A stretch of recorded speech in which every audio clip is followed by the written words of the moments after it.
Good morning, everybody, and welcome to the March 7th, 2016 episode of Monday Marketing Minutes. My name is John Turino. I am a marketing consultant here in the Portland, Oregon area. I help you figure out who your target markets really are, what messages will resonate with them, both logically and emotionally, and what media is best for delivering those messages. So if I can help you grow your business through better marketing strategies, please do contact me by mail or email or telephone, and I will see if I can help you. In any case, welcome to our program today. Monday Marketing Minutes, as you know if you've seen it before, consists of a set of real-time answers to your questions, given that you put those questions in during the program and the chat box.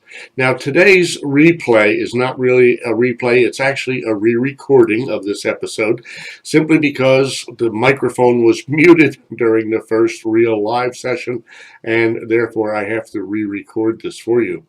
So we won't have any real-time answers in this particular replay, but there weren't any in the live replay or live broadcast anyway. But I will provide you with some marketing advice today on marketing planning and some marketing tips on marketing strategies. I will provide you with the answers to the questions that came in between the last episode on February 22nd and today's episode. I once upon a time had a guest speaker spot in here. I replaced that a couple of weeks ago with editorial commentary.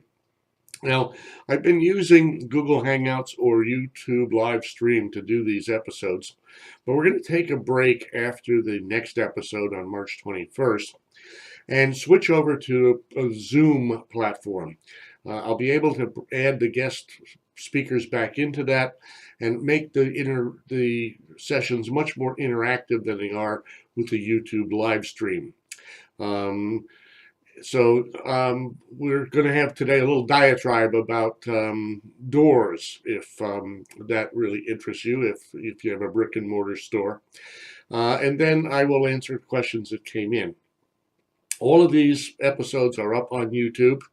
And speaking of YouTube, I discovered the other day that when I had built the Get Your Business Online for John Turino Marketing and Connections on Google+, it added a page to my YouTube channel called the John Turino Marketing and Connections page, but it has no content in it. You actually have to go to johnturino/user/John Turino to find the videos with all the replays of Monday Marketing Minutes and Networking Nuggets and all of the other things that are on there. So I added some artwork to what you'll get to. If you search YouTube for John Turino, you'll get to the empty John Turino Marketing and Connections page. But in the cover photo, in the artwork, I added the instructions for getting to the real page. So sorry about that. It's been a little tough to find, but it's in there. If you have questions between now and March 21st, our next episode, please do email them to me at john@johnturino.com, and I will put them up for answering on the March 21st episode. So let's get into it today. Again, I designed Monday Marketing Minutes, and the first issue was, I think, back in November of last year, to answer your questions and address the burning issues that you have in terms of marketing your specific business. So I often said during my seminar years, the only dumb question is a question you don't ask, because if you don't ask it, I can't answer it. So please do put your questions up to john@johnturino.com so that I can address them in the next episode. The chat box, as I said, is not live for this particular replay or this particular broadcast because I'm doing a local recording to replace the one that had no audio this morning. When I did a survey, actually, a lot of people were very fond of the idea of the questions. That was one of the favorite parts of these things, so do send me your questions. We're going to talk first about marketing planning and the marketing plan worksheet. I have a marketing plan worksheet and a marketing strategy worksheet available as a set for $4.99 on my website. You can buy them. But here's an example of what's on the marketing plan worksheet. And I couldn't get it all on one screen and have it readable, so this is really just the top part of the the worksheet for marketing planning, but you'll see that it asks you a lot of questions and wants to know a lot of information about your company and your product and your service. So you'll want to make sure when you're doing a marketing plan, there's a place to enter your company name and which product or service you're putting in. But then you'll want to make sure that you have the essential elements all identified. Do you have a description of the product or the service that you're planning to market? Do you have a pricing strategy in place for that? Do you have branding and logos set up and in place? And are they professional looking? Have you identified your target markets? And have you worked out packaging and delivery methods? Do you have your messaging developed? And does it resonate with people, both logically and emotionally? Have you got a positioning statement for your product and your company in place? Have you done your competitive analysis to make sure that you have overcome the barriers to entry and that the competition will not come in and swat you down?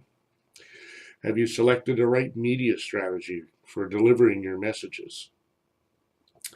You'll want to make sure you put in your target financial goals and your key goal assumptions on the form, because if you don't write down the assumptions you use in putting the initial plan together, you may not remember what assumptions you made when you go back to measure how you're performing against your plan a month from now or a quarter away from now or a year from now. So it's important to write down the assumptions you're making so that you can go back and revisit those. You'll want to put your key target goal assumptions down and then do a SWOT analysis. That stands for strengths, weaknesses, opportunities, and threats. So you'll be doing your strengths. What are the strengths of your product? What are the strengths of your company? What are your weaknesses? And here you're going to want to be brutally honest with yourself and make sure that you aren't fooling yourself. Do the opportunities analysis and do the threat analysis to find out what might stop you from being able to do what it is you're trying to accomplish. You'll also want to make sure that you have any technology issues in place, whether that be information technology infrastructure, e-commerce technology, those kinds of things, so that you can support the customer base, the client base, the target markets. You'll want to make sure you have all the resources in place for things like producing the product and delivering the product and supporting the product. Have you thought about product support, especially if you're doing software and you're delivering version 1.0? It's likely to have some undocumented features and things like that, so you'll want to make sure that you have customer support resources in place. Do you have financing in place? What if you get really lucky and orders come flooding in and you don't have the cash flow to support creating getting the material produced or inventory? You might want to put something together in advance for factoring or some other mechanism of financing rapid growth should that occur, that lucky circumstance. You'll want to make sure that your marketing plan supports your vision for your company. You want to make sure that your market research is complete, that you've really figured out whether or not this product has a place in the marketplace, and you've figured out the reasons why customers will buy it. And you want to make sure that your management team is completely agreed on the goals and the strategies that you've put together in your marketing plan. So you can see there's a lot of information that needs to go on this form. There's more at the bottom, as I said, but if I tried to put it all up, it was unreadable. But you could buy the set for less than $5, and you'll be able to see all of the pieces that go in there. The accompanying worksheet is the marketing strategy worksheet, and here we get down to the next level of detail. Here we are looking at whether or not we're doing a business-to-business strategy or a business-to-consumer strategy or some other strategy based on the specific product. We want to make sure that we have identified the target audience. Is it business? Is it males? Is it females? Is it couples? And what market segment, if it's consumer, are we going after? What is the type of market that we're after, and what is the age range of that marketplace? That makes a huge difference in how you will market and how you'll put your messages together and what media you'll use. In that market segment, what type of buyers are you looking at in terms of economic strata and things like that? What are some of the other characteristics of that marketplace? What are people interested in? What problems do they need to solve? And when you've identified those characteristics, and identify as many as you can, boil them down to a final 3 or so, maybe 5 maximum, critical characteristics, so you can find out how to create the messaging that will address those. You'll want to make sure that there are any other factors to consider that have been written down there, so that again you can remember those and see if maybe if the plan or the strategy doesn't work right, that you go back and identify those characteristics and other factors that you might have missed or that may have been incorrect. You'll want to make sure you've made the key decision factors in terms of pricing, in terms of delivery, in terms of reliability, in terms of safety, if that's a potential issue, in terms of pleasure for your clients or prospects, customers, or any other particular key decision factors that need to be put in place. What are the key message characteristics that you need to develop? Are you looking at the get message? What does the customer get from buying this product or engaging you for this service? What do they get? Or what do they save in terms of time or effort or money? And what do they get in terms of solving a problem, getting rid of some pain? I mean, these are really the 3 reasons that people buy things. They want to get something, they want to save something, or they want to solve something. So if your product and your service and your messaging doesn't do one of these 3 things, it's highly unlikely that you're going to sell that product or service. So you want to make sure that you develop a unique message for each of those target market segments. And then you want to figure out what media to deliver it. Is it going to be print or direct mail? Are you going to use telemarketing or just your website and hope people find it? Are you going to use email? Are you going to use a newsletter? And don't forget mobile marketing. Besides the fact that Google favors websites that are responsive and that are mobile friendly, it's a simple fact that 40 to 60 or more percent of people are now using tablets or smartphones to look for things and to buy things on the internet.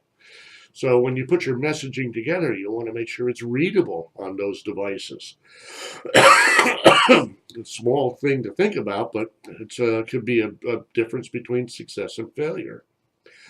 If you're going to use social media, what are you going to use? Facebook or LinkedIn or Twitter or Google Plus or Instagram or Pinterest or Blab, or what social media are you going to use, and what messages are going to use on the various social media, because they're different. LinkedIn, for example, is more business to business. Facebook, more business to consumer. So the way you package your message is going to be different. Are you going to use radio? Are you going to use television? What mechanisms are you going to do there? Is the technology for delivering those mechanisms compatible? What I mean by that is if you have great detail that needs to be put forth together, like all of the warnings on a drug, for example, that doesn't lend itself very well to a mobile device sale. You might want to consider putting that only on the web and put a teaser or a link to that information on your mobile landing page or a call to action response page.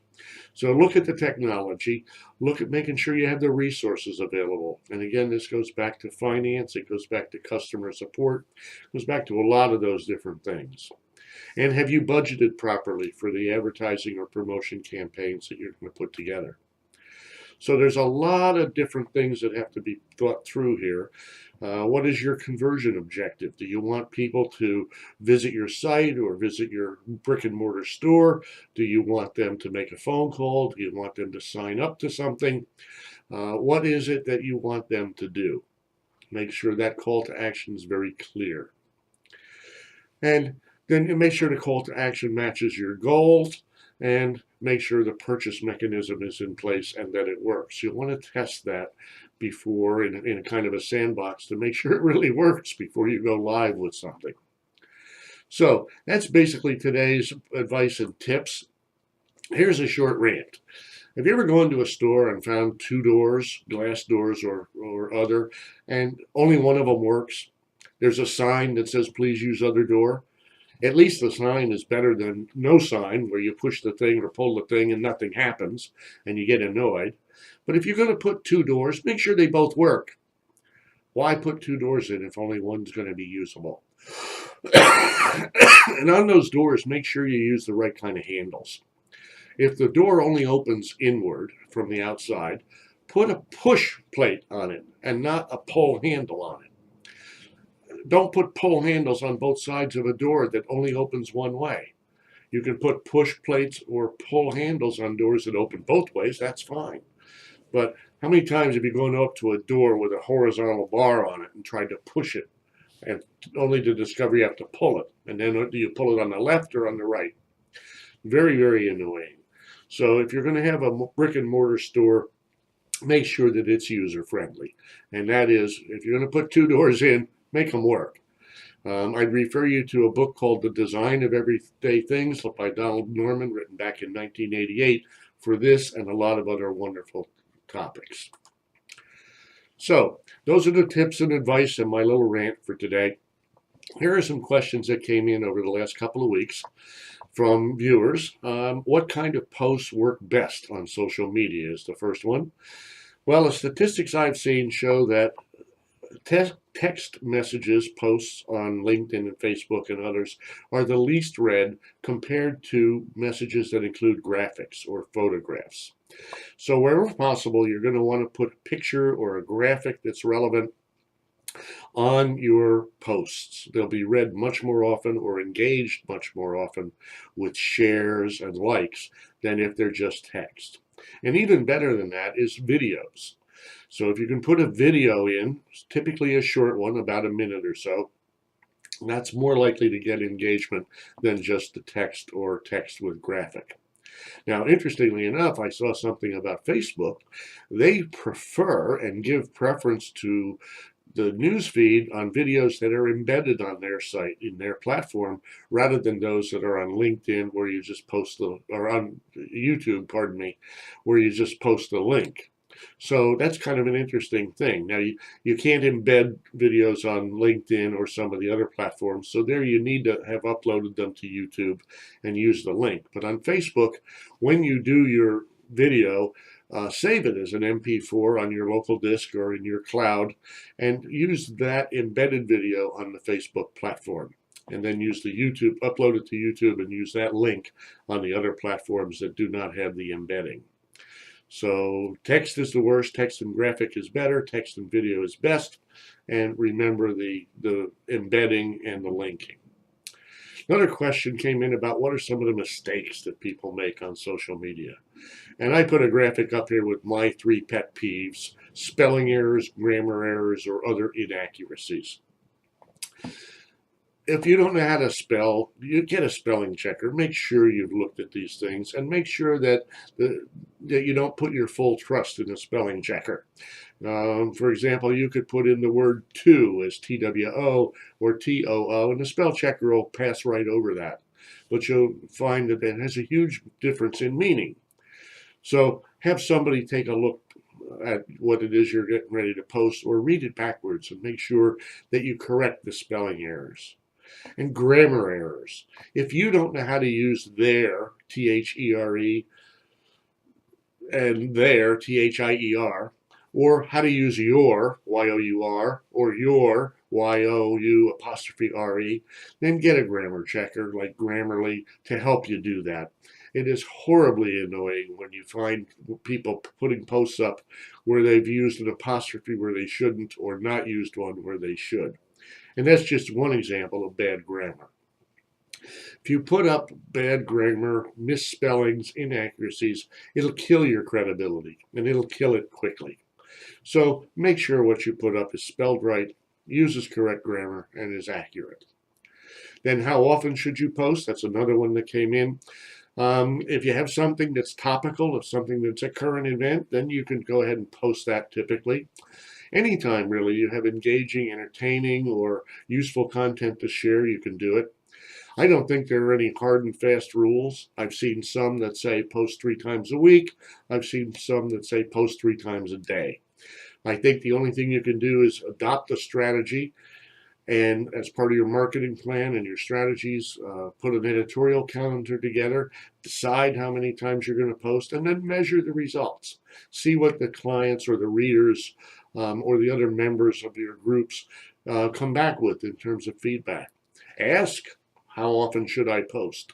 That's often a good way to get direct answers. So, as a consultant, I hate to use the it depends answer, but in this case, it's the only answer that matters. Now, I'd like you to invite you to visit my website at johnturino.com. You'll find a lot of great information there. You'll find the subscription event calendar. If you are in the Portland area, you'll find that I curate from 25 to 35 different organizations a month and put their events, networking and marketing events on the calendar. It's only $5 a month to subscribe. You'll find the marketing strategy and plan worksheets that I used today in our tips and advice sections. Those are available on the website for $4.95 or $4.99, I forget which. They're fillable and reusable. You'll find links to the online courses, the marketing plan and strategy workshop, and the networking necessities, niceties, and no-nos course, both of those up on Udemy. You'll find ebooks like Presentations That Persuade, Marketing Strategy Development, The Piano Story, Getting to Yes in the Sales Process. A lot of great stuff available on my website, along with some pages filled with resources and links where you can find links to government organizations at the federal, state, local level, nonprofit organizations, large groups like Venture Portland in our area, or eWoman Network, or all kinds of groups like that, and a lot of other links that could be of value to you and will save you time in building your business. So please do visit my website. Our next episode is going to be on March 21st, 2 weeks from now. It'll be the last episode before we take a break to retool. All of these things have been done either with Google Hangout, the early ones in November, and with YouTube live stream up until next episode on March 21. But I've been experimenting with the Zoom platform, and I think that's going to be more user-friendly and make it easier for you to interact with me when we do these broadcasts. We're using already XSplit Broadcaster, which allows the video to be beside the graphic. I don't like Google Hangouts for that, because, or others like GoToWebinar and things like that, because you either get me or a speaker, or you get a graphic, and not both. And I think it's a better approach to do it this way. Although I'd love to have your feedback if you disagree with me on that. But between XSplit Broadcaster and Zoom, I think when we resume in April or May, could be late April, could be early May, when we resume Monday Marketing Minutes broadcasts, that we'll be using a different platform.